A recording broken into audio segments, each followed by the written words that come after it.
बिस्मिल्लाहिर्रहमानिर्रहीम। आज हम डिस्कस करेंगे प्रोनाउंसिएशन। प्रोनाउंसिएशन को उर्दू में हम कहते हैं तलफ़्फ़ुज़, यानी कि अल्फाज की दुरुस्त अदायगी। अल्फाज की दुरुस्त अदायगी दुरुस्त तरीके से ज़ुबान बोलने के लिए बहुत ज़रूरी है। अगर हम उर्दू ज़ुबान बोलते हैं तो हम जानते हैं कि हम उर्दू ज़बान में ज़ेर ज़बर पेश लगाकर अपनी आसानी से अल्फाज को दुरुस्त तरीके से बोल सकते हैं, लेकिन अंग्रेजी में हमें समझ नहीं आती कि ये जो सी है कभी सीन की आवाज़ देता है, कभी काफ की आवाज़ देता है। तो ये कब सीन की आवाज़ देता है, कब काफ की आवाज़ देता है। मिसाल के तौर पर हम कहते हैं पी यू टी पुट, तो हम कहते हैं ठीक है बी यू टी बुट हो जाएगा। हम कहते हैं कि ये स्कूल है, जिस तरह स्कूल है तो फिर ये बुक जो है ये बुक होना चाहिए। तो ऐसा क्यों है? जैसे एक लफ्ज है ऑनर है, इसमें एच साइलेंट क्यों है? जैसे एक लफ्ज है नैश है, उसमें जी साइलेंट क्यों है? इन सभी सवालों का जवाब इंशाअल्लाह ताला आपको इस वीडियो में दिया जाएगा। आज मैं आपको 13 गोल्डन रूल्स दूंगा जिनकी मदद से आप आसानी किसी भी अंग्रेजी लफ्ज को सही तरीके से प्रोनाउंस कर सकते हैं। मेरा नाम है मोहम्मद अरसलान और आप देख रहे हैं ग्रामर ए टू जी। इससे पहले कि हम ये सीखें कि ये रूल्स एंड ट्रिक्स क्या है, सबसे पहले हमें ये पता होना चाहिए कि जो अंग्रेजी जुबान है इसमें जो आपके लेटर्स हैं इनको हमने दो हिस्सों में तकसीम किया है। एक आपके वॉल्स हैं, दूसरे आपके कॉन्सोनेंट्स हैं। वॉल जो है वो कौन कौन से हैं? ए ई आई ओ यू, ये 5 हैं। बाकी आपके कॉन्सोनेंट्स हैं। अब यहां पर ये सीखना भी जरूरी है कि जो वॉल हैं ये दो तरह के हैं, एक शॉर्ट वॉल्स हैं और दूसरा जो है ये आपके क्या है, लॉन्ग वॉल्स हैं। यहां ये बात बताना जरूरी है कि most interesting letter in English alphabet is Y, because Y is a vowel and consonant at same time. So let's discuss these rules without any delay.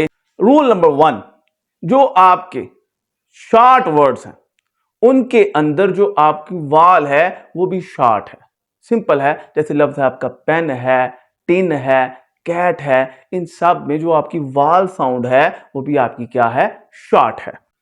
Rule number 2, जब आपके पास दो वाल्स आ जाएं बट वो डिफरेंट हो तो जो पहले वाल आया है उस साउंड को आपने क्या कर देना है, लॉन्ग वाल कर देना, उसको लॉन्ग कर देना, लंबा कर देना है। मिसाल के तौर पर है मीट। अब मीट में हम ई को लॉन्ग कर देंगे, मीट। गोट, गोट में सर हम किसे ओ को लॉन्ग कर देंगे, गोट। इसी तरह प्लेन में हम ए को लॉन्ग कर देंगे। रूल नंबर 3, अगर आपको डबल कॉन्सोनेंट्स आ गए हैं तो आपने उनको प्रोनाउंस करना है एज ए सिंगल, यानी कि एक लफ्ज है फ्लफ, तो उसका आप ये नहीं कहेंगे फ्लफ ऑफ, ना ना, फ्लफ, ब्लिस। ठीक होगा सर। आपने जो कॉन्सोनेंट्स हैं, अगर किसी वर्ड के एंड पे कॉन्सोनेंट आ जाते हैं और वो दो हैं तो आपने उनको सिंगल प्रोनाउंस करना। जैसे यहां पर आप देख रहे हैं कि आपने इनको सिंगल प्रोनाउंस करना है, जैसे फज है, ब्लिस है। रूल नंबर 4 जो है ये बड़ा आसान, वो ये कहता है कि अगर आपका जो कोई वाल है, वाल के बाद जनाब डबल कॉन्सोनेंट आ जाता है तो आपने वाल साउंड को शॉर्ट रखना है, डबल कॉन्सोनेंट। जैसे एक लफ्ज है डिनर, यहां पर लिखा हुआ है डिनर, DINNER। अब ये डबल कॉन्सोनेंट है एंड अब यहां पर जो आई है सर हमने आई को शॉर्ट रखना है, डिनर। लेकिन यहां पर अगर सिंगल एन हो तो ये फिर क्या बन जाएगा, डाइनर। इसी तरह लफ्ज बन जाएगा आपका शटर, जैसे यहां पर लिखा हुआ है शटर और साथ में डिफर। रूल नंबर जो 5 है ये बड़ा सादा है, वो ये कहता है कि अगर किसी वर्ड के आखिर में ई आ जाता है, जैसे यहां पर लिखा हुआ हमने ई आ जाता है तो हमने ई को इग्नोर कर देना है। बट ये याद रखिएगा कि ई की वजह से जो उसके यहां पर अगर कोई कॉन्सोनेंट है उस कॉन्सोनेंट के साथ जो वाल है उस वाल साउंड को आपने क्या कर देना है, लॉन्ग वाल साउंड बना देना है, उसको लंबा करके पढ़ना है। मिसालें देखिएगा, बाइट है, माइन है, उसके बाद रोप है या फिर क्या है, एप है। रूल नंबर 6 कहते हैं कि जो सी जो है आपका जो कॉन्सोनेंट है आपने इसको एस प्रोनाउंस करना है। कब प्रोनाउंस करना है उसने लिखा हुआ अंग्रेजी में, वो ये कहता है कि जब सी के बाद ई आ जाए, सी के बाद आई आ जाए या सी के बाद वाई आ जाए तो आपने इसको सीन की साउंड में, एस की साउंड में आपने इसको प्रोनाउंस करना है। मिसाल देखिएगा, सिटी है, सेंचुरी है या फिर साइकिल है। रूल नंबर 7 है कि अगर कोई वर्ड जो है जनाब TION पे एंड होता है, मिसाल के तौर पर सिचुएशन है, पोजीशन है, ऐसे लफ्ज हैं, तो आपने इसको प्रोनाउंस करना है शन के साथ, शन के साथ। मिसाल देखिएगा एच एस एच साउंड, जैसे कि यहां पे लिखा हुआ है S H sound, situation, position, tradition. अब रूल नंबर 8 है। रूल नंबर 8 हमें कहता है कि अगर कोई वर्ड STION पे एंड हुआ है तो आपने उसकी प्रोनाउंसिएशन करनी है चन के साथ, चन के साथ।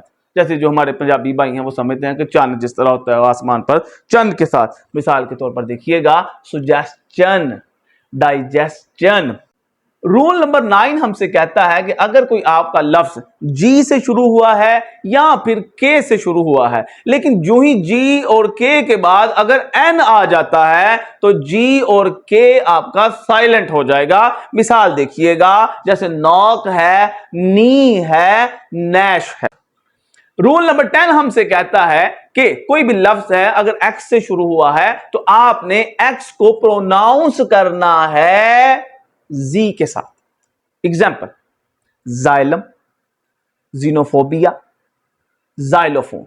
There are more exceptions in English language than the rules. Example, I am saying that कि आपने x को z प्रोनाउंस करना है जब कोई वर्ड वहां से शुरू हो रहा है x से, लेकिन यहां पर अगर x को बतौर अलहदा इस्तेमाल कर तो फिर x ही रहेगा। मिसाल है जैसे X ray, x chromosome, x factor. Rule number 11 is about y. As I told you earlier, y is vowel and consonant as well as, यानी कि y जो है vowel भी है, consonant भी है। So y की प्रोनाउंसिएशन में हमें बड़ी एहतियात की जरूरत है। y जो है अगर तो वर्ड y से शुरू हो रहा है तो y को प्रोनाउंस करेंगे हम ये की सूरत में, जैसे उर्दू में हम कहते हैं ये की सूरत में। एग्जाम्पल है यू, यंग। और अगर जो सिलेबल है कोई आपका, सिलेबल जिसे हम कहते हैं, सिलेबल जो वर्ड का पार्ट है वो वहां से शुरू हो रहा है तो वहां भी ये की आवाज आएगी। एग्जाम्पल यहां लिखी हुई है बियॉन्ड। अगर आपका लफ्ज वाई पर खत्म हो रहा है तो वाई को आप प्रोनाउंस करेंगे लॉन्ग ई की सूरत में। जैसे हमारे एडवर्ब्स हैं क्विकली, स्लोली, तो वहां पर आप देखेंगे कि लॉन्ग ई आ रहा है। और अगर कोई लफ्ज है जो ITY पर खत्म हो रहा है वहां भी ई ही साउंड आएगी वाई की। मिसाल के तौर पर कम्युनिटी, एबिलिटी। अगर कोई लफ्ज जो है वो छोटा है, वन सिलेबल वर्ड है, तो वहां पर ये साउंड करेगा AI, वहां पर साउंड करेगा AI। मिसाल के तौर पर fly, cry.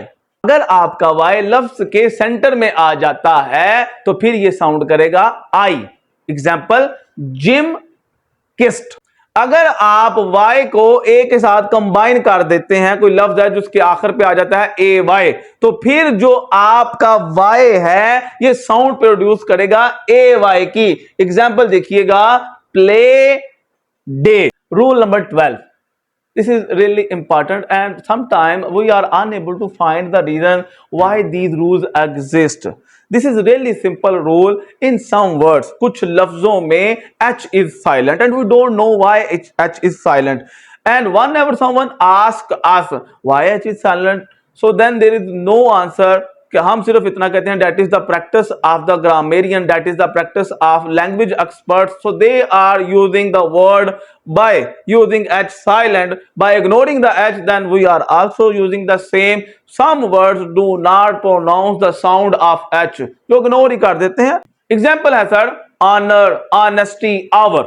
Rule number 13 that is written on your screen which is really interesting. अगर आपको कोई लफ्ज है उसमें डबल ओ आ जाता है, अगर तो जनाब एंड पे आ जाता है हमारा के आ जाता तो फिर हम ओ को शॉर्ट यू प्रोनाउंस करते हैं। और अगर के नहीं आता तो फिर लॉन्ग यू प्रोनाउंस करते हैं। मिसाल देखिएगा जैसे लफ्ज है school, school you, school, Bloom. But somehow here are some words that are really necessary, जो शुरू में हमने बात की थी कि कुछ लफ्ज ऐसे हैं जिसमें जो डबल ओ है वो शॉर्ट यू बन जाता है। एग्जाम्पल है look, book, shook, hook. That's all for today. So nice of you. Thank you. If you are new here, please subscribe my channel and do share this video with your friends. और अगर आप अंग्रेजी सीखना चाहते हैं तो इससे पहले जो हमने वीडियो बनाई थी 500 फिकरात पर मुश्तमिल वो उर्दू ट्रांसलेशन के साथ फिकरात हैं। अगर आप डेली के 5-5 10 भी याद करते हैं तो आसानी अंग्रेजी सीख सकते हैं। आज के लिए इतना ही, मिलते हैं एक नई वीडियो में, तब तक के लिए खुश रहें, खुश रखें।